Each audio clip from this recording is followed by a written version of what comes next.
Hello and welcome to this very special edition of an assessment now of President Tinubu's 1 year in office. Of course, we designed this program to actually dissect and look at the performance of the government so far since the president came to power in May 29th now, 2003. It's actually been 1 year now since President Bola Ahmed Tinubu was sworn into office as president of Nigeria. Now, he came to power on the mantra of renewed hope with an 8-point agenda. The agenda includes food security, ending poverty, economic growth, job creation, access to capital, improved security, rule of law, and the fight against corruption. So 1 year after, has the president actually begun delivering on his agenda? The government says all is on course and that the administration is delivering on the agenda. But there are those who disagree. President Tinubu says he remains resolute in his commitment to steering the nation towards stability and prosperity despite the tough economic situation in the country at the moment. Now, one of the first things the president did when he came to power was the removal of petrol subsidy and the unification of the exchange rate. The move allowed for the redirection of funds towards critical sectors such as healthcare, education, infrastructure, and security, which should directly impact citizens' well-being. The removal of petrol subsidy, of course, has already led to a 50% reduction in petrol importation and increased monthly receipts for states and local governments from the Federation account. But it's also had some unintended consequences, worsening the country's inflation situation. It's the same with the exchange rate policy, which has caused the Naira to lose its value significantly following the massive devaluation that took place after the policy was announced. But then reforms in the Bureau de Change operations and the lifting of forex restrictions now on certain imported products have boosted investors' confidence. But the measures, I should say, have actually helped the Central Bank of Nigeria settle a $7 billion backlog in foreign exchange, making the Nigerian Stock Exchange, of course, one of the top-performing bourses globally at some point, and the Naira, the top-performing currency of the world. That's as of April 2024. Of course, things have certainly reversed, especially with the Naira. We've also seen reforms in the power sector leading to significant cuts in subsidies. The establishment of a presidential fiscal policy and tax reform committee now was also set up to reform the tax system and reduce the tax burden on Nigerians. The country is still waiting for the final document from that committee. Now, these and more are some of the economic policies the government has rolled out in the past 1 year. Let's now dissect all of these policies to see how well they have done. Joining me on the show right now is Kalu Aja, who is a financial analyst based in the United States of America. Also joining us on the program is Akin Ogunshola, an economist based in Abuja, the capital of Nigeria. Gentlemen, thank you very much for coming on the program, and thanks a lot for your time. Let me start with you, Kalu. For many people, two things would actually, for the past 1 year now, would actually define the economic performance of this government. And that's the issue of the removal of petrol subsidy and the unification of the exchange rate. Of course, I mean, there are several other policies, but these two policies actually impact people directly. We've seen, for instance, with the removal of petrol subsidy, we've seen the galloping inflation in the country that we have at the moment, even though inflation appears to be moderating, but, you know, the situation is still not too good. You talk about the exchange rate. As we speak today, the Naira is exchanging for over 1,300. That's if you're looking at the official market. But the unofficial market, we're looking at 1,500. But when this president came to power, the exchange rate was somewhere around 400 and something thousand Naira. So you look at this two policies of the government. What will be your assessment of the policies, and how do you think they've really impacted this country? Yeah, thanks, Deji, for the invite. So those two policies, let's start with the fuel subsidy removal. We had to take the subsidy off because Nigeria simply cannot afford the imports of petroleum paid in dollars. Nigeria simply could not afford it. So the past administration of President Buhari knew we couldn't afford it, but we kept it on. We paid the subsidy by borrowing and by printing. But Tinubu has come and said, listen, we can't afford it. Let's take it off. So it's a good policy to take it off.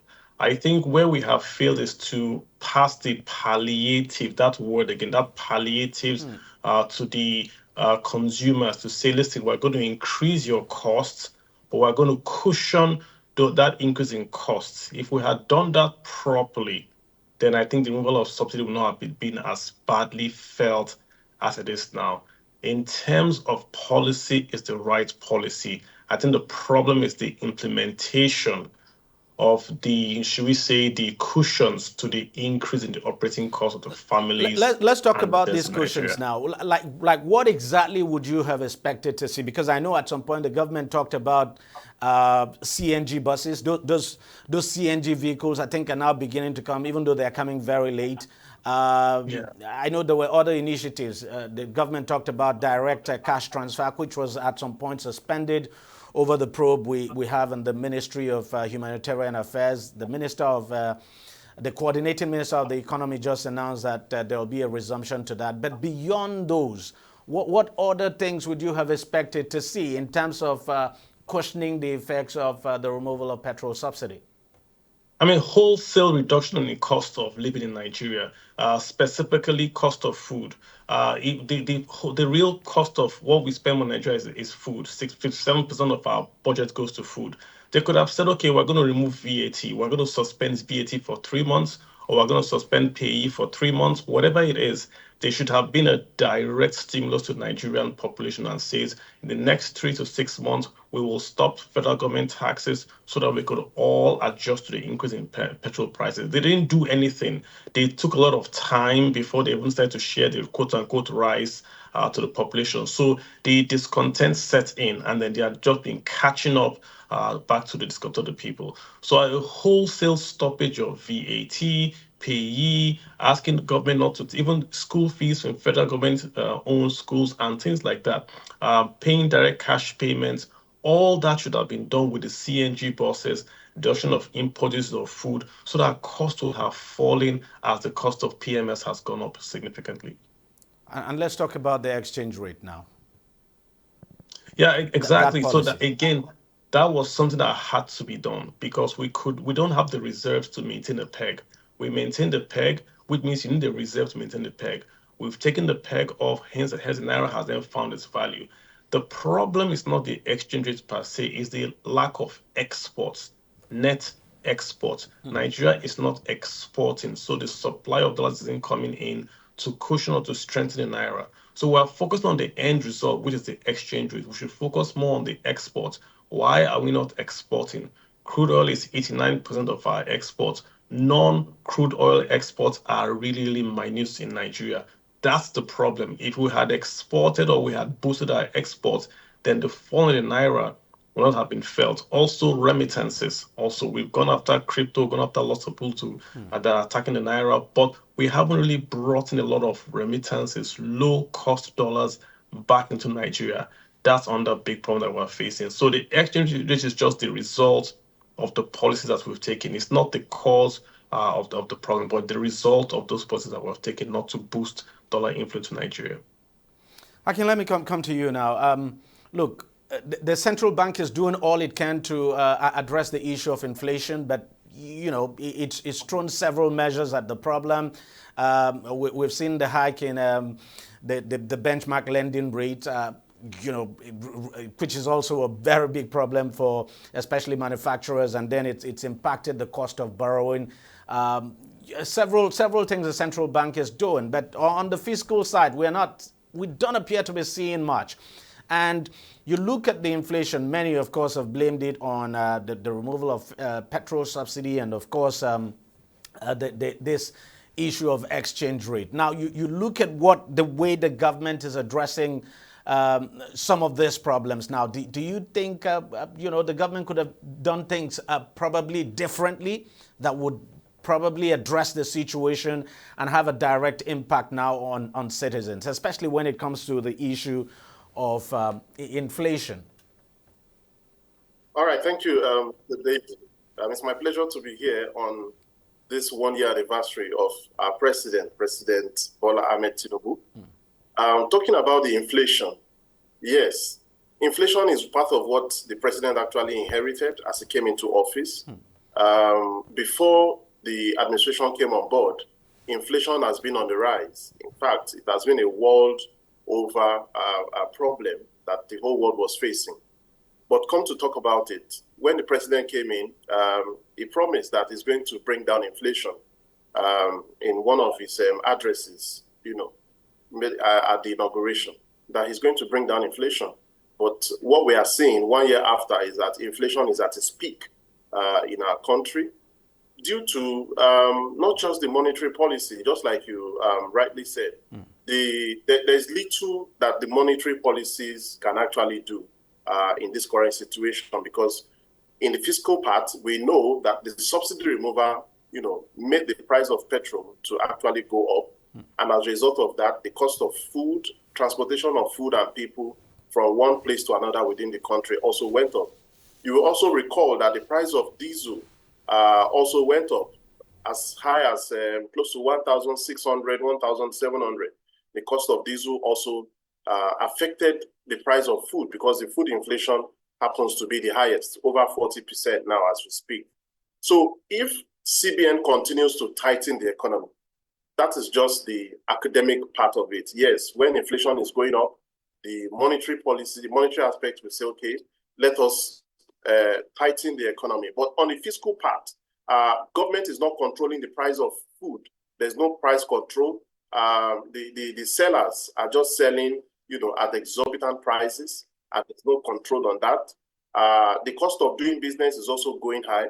As government has removed subsidy, they are also trying to increase electricity tariff, which will also affect the cost of doing business. And as a result of that, the cost of food, the cost of running more businesses will also go up.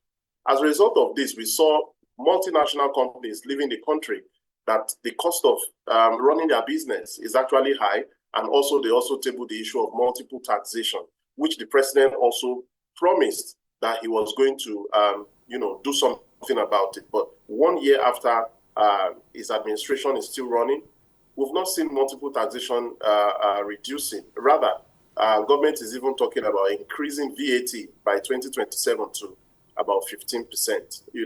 The citizens are not finding it easy. The labor has been working on how to increase the minimum wage. 1 year after the president has come into office, they are still negotiating on what the minimum wage will be. This has affected a lot of things. As a matter of fact, it has made so many people to, go down into the poverty line. So many Nigerians are getting poorer as a result of not being able to meet up with the economic demands. So many things, prices have gone up: food, transportation, electricity, even the cost of house rents. Landlords are increasing house rents now. And these are the things that Labour are, is putting on the table for federal government for them to determine the minimum wage. So there's little that the CBN are doing their job. They are trying to reduce the amount of money in circulation. They are also trying to increase interest rates to discourage borrowing, to ensure that we don't have too much money in circulation. But the demand in the economy is demanding more money for you to meet up your needs. So if the price of food, the price of rent, the price of electricity, the cost of transportation has gone up, and CBN is tightening the economy that money should be reduced in circulation, definitely it's going to be counterproductive. We are not going to achieve anything. Oh, okay. So we need. I'm going to come back to you. Let me go to Kalu now. Look, as a result of some of these reforms we have seen, we've seen a better accretion now to the country's, that's the federation account. States are now getting more money than they used to get, far more than they used to get in the past, far more. Local government areas do the same thing. So the question is, why? Why is it that this more money is not translating to a better life for the people? We're not seeing the impact of this more money now on the lives of the people. As we speak, state governments continue to owe salaries. Local government areas continue to owe salaries, quite a number of them.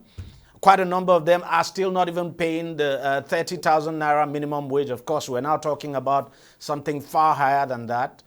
So what exactly, why are we not seeing a direct translation with this increased funding now that is coming for the states? Yeah, it's two reasons. Number one is that even with the increased funding, it's still not enough.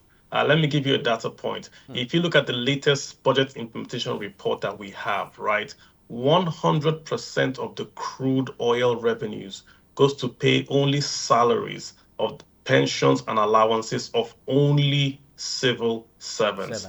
So even if you didn't pay debt, you didn't pay anything, just paid salaries of only civil service workers, you've spent 100% of your crude oil and gas revenues on just salaries, allowances, and service rights votes of civil servants alone. So the funds are still not enough. Remember, we're running a deficit budget.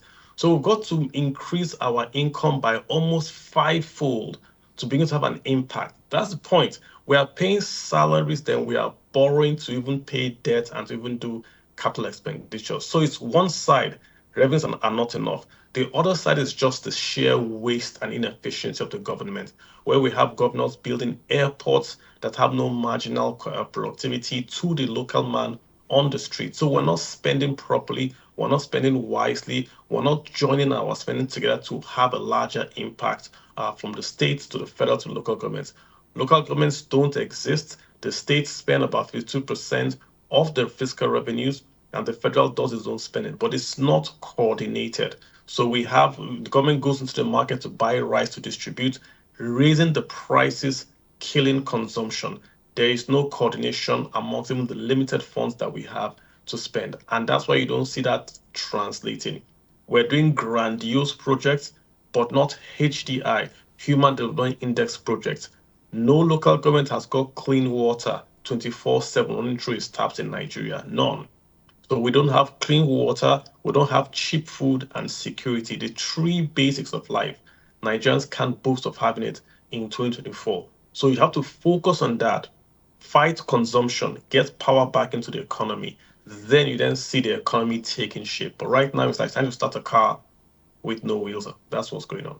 What's your own take on that, Akin? Yeah, talking about the government, state government, having more revenue from FAC, federal allocations, and this is not really impacting. Yes, because state government don't really have, people-driven policies, people-driven projects and programs. So many of the state government are looking at building roads.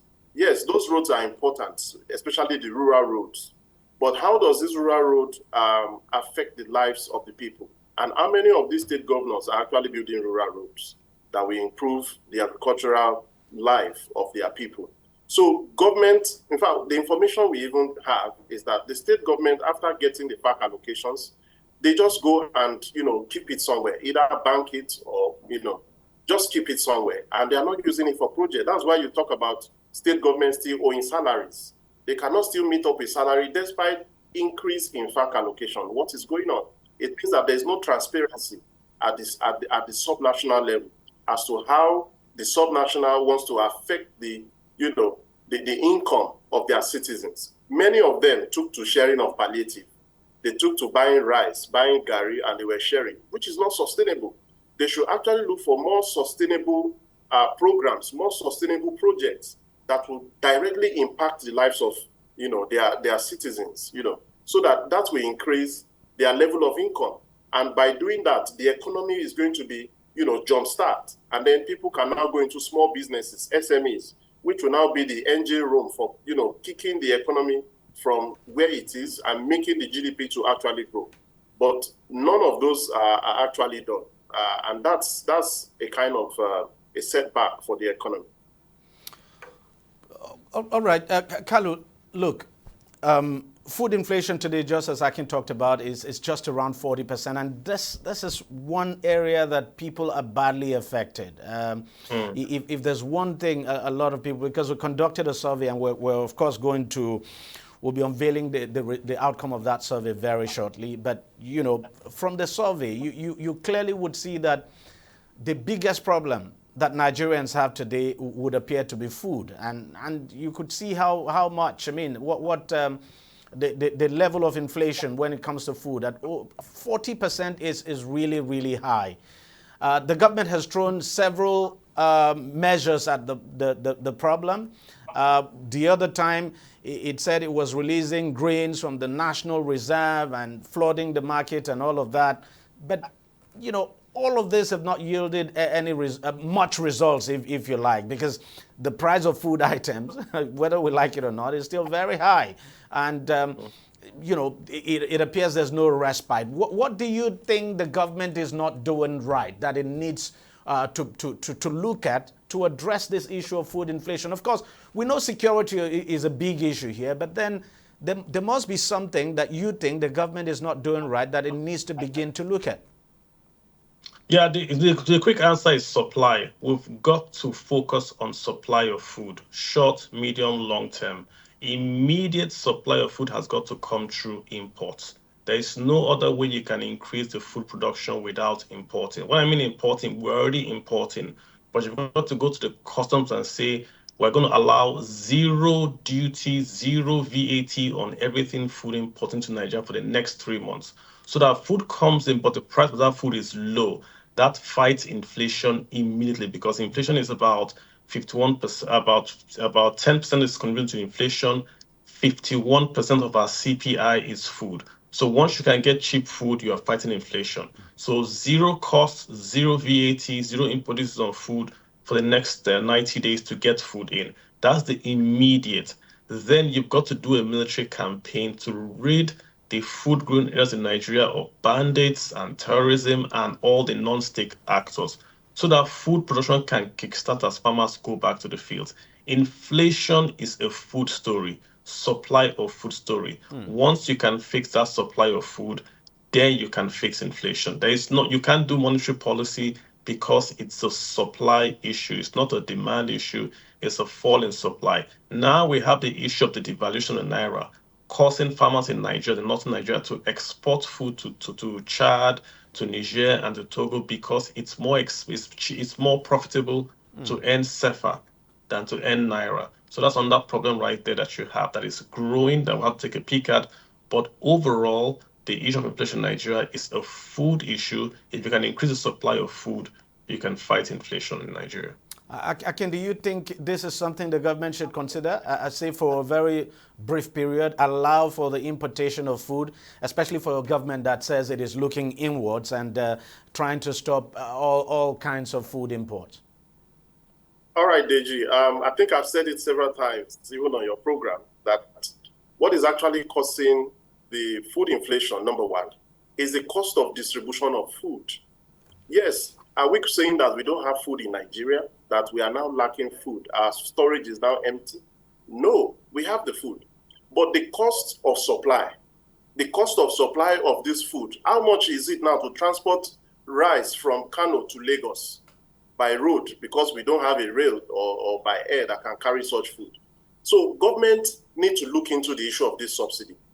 Subsidy as it is not bad. Even the subsidy we were doing before was not totally bad, but the way the administration of this subsidy was done, corruption entered into it. They were reflecting, fictitious figures of consumption of petrol, which Nigerians never consumed. So that was what government need to look at.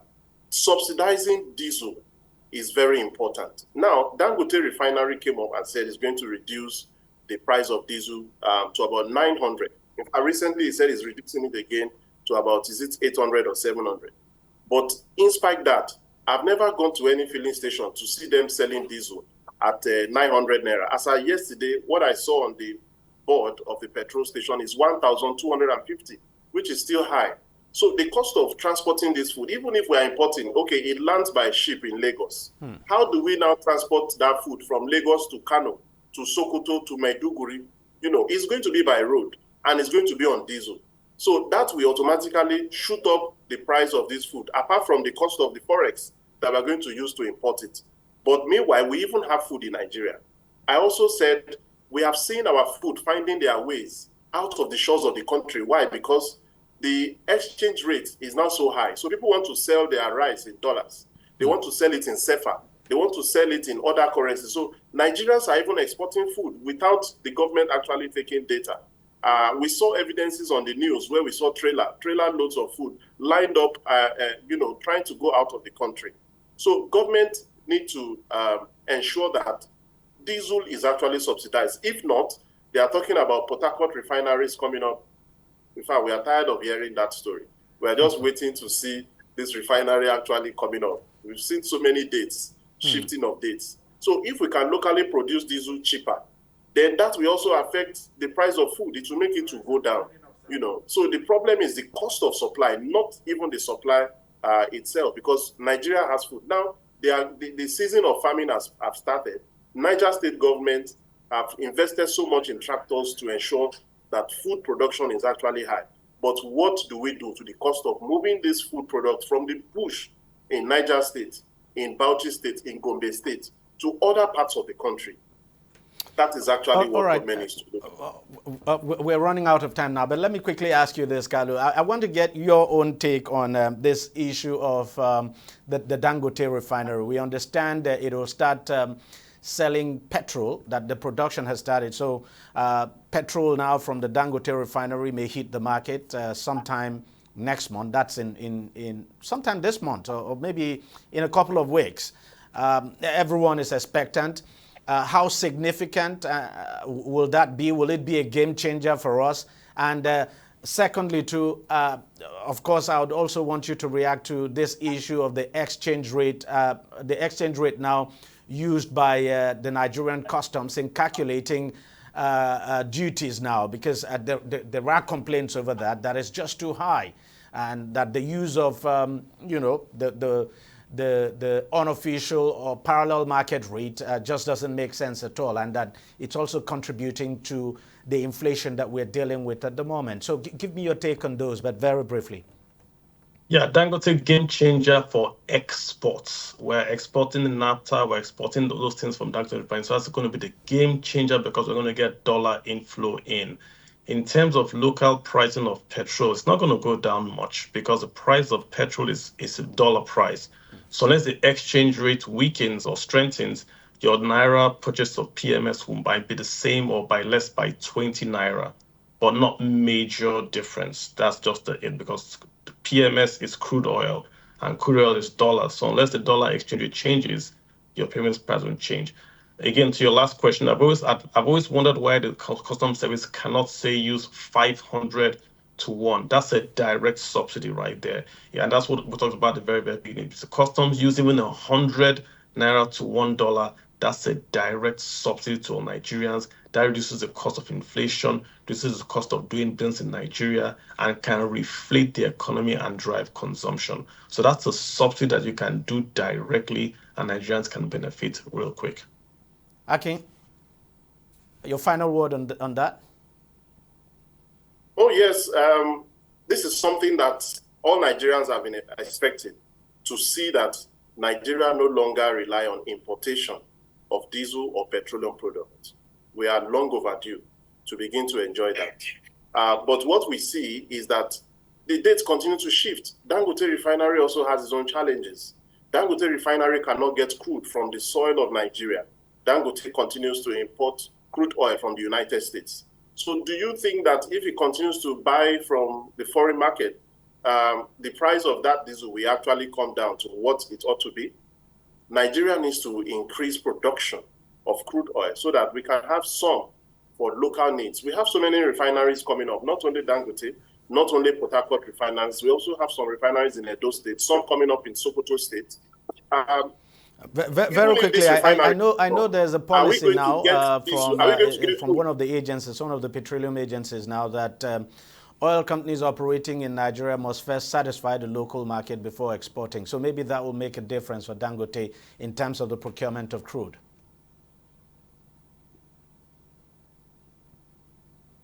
I don't know if that will actually help, because we have seen policies. What we want is action. We want to see the data change. We want to see the data of how many barrels of crude oil are they supplying to local oil companies in Nigeria.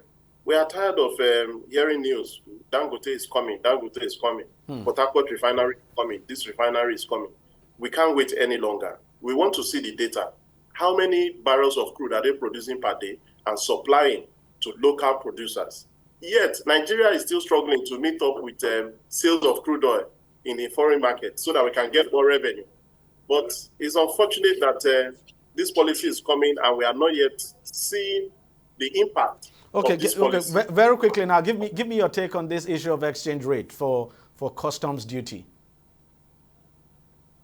Yeah, the exchange rate for custom duties is actually the fair, rate. But the problem is the fluctuation. Fluctuation in these prices. In fact, before the end of today, you can see another rate again. CBN will fix another rate. So don't you think we should have a fixed rate, for instance, and just as Carlos said, that this is the kind of subsidy Nigeria wants, the one that makes impacts on inflation and has a direct impact now on citizens? Why do we have to use the black market rate? What's wrong if, for instance, you peg it at 1,000 to a dollar? If you are pegging it, it means you are going to be subsidizing the forex. It means that you are not floating it. So that is why we are no longer operating the regime of pegging the exchange rate. We are now operating the regime but this is for the purpose. So this is for the purpose of duties, not for. It's essentially for the purpose of duties for importation. Even for the purpose of duties, you are talking about subsidizing the exchange rate. That's what it means. And if you are doing that, it will not even favor us because remember, custom is a revenue generating agency. So the higher the exchange rate, the higher the revenue for Nigeria when it's converted to Naira. So the only thing we can say, pegging the dollar for us to access the dollar to go and import. But for custom duties, this is revenue now that is coming to Nigeria. So the higher the rate, you will hear that custom is over meeting their target. Yeah. So that is true. Carlo, you just want to chip in a final word before I wrap up? So that's a direct subsidy that we can do in Naira because they don't spend dollars, they get Naira. Direct subsidy, cost of foods go down. That's what we need right now. All right, gentlemen, I want to thank you very much for coming on the program. Thanks a lot for your time and thanks a lot for your analysis. Thank you so very much. You're welcome. Thank you. I will take a short break now. We'll be right back to discuss other sectors of the Nigerian state and how well this administration has done. Stay with us. Don't go away.